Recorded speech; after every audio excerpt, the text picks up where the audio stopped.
waxaan mar kale u xaqiijinayaa guud ahaan shacbiga Soomaaliyeed gaar ahaan kuwa ku dhaqan magaalada Muqdisho sababta keentay in xayiraad lagu soo rogo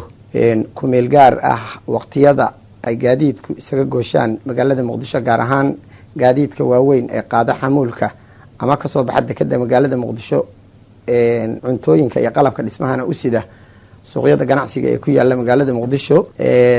sababta nagu kaliftay waxay tahay si loo xaqiijiyo waxaana saaran waajib damiiri ah annaga oo gudanayna xilka iyo mas'uuliyadda naga saaran ilaalinta nafta iyo maalka shacbiga Soomaaliyeed waxaan isku dayayna uu yahay sidii aan uga hortagi lahayn abaabulada weerarada lagu beegsanayo goobaha ganacsiga ama ay dadka isugu yimaadaan ee magaalada Muqdisho iyo guud ahaan dalka Soomaaliya ciidamada qalabka sida gaar ahaan qaybaha aad sheegtay ee la yiraahdo howlgallada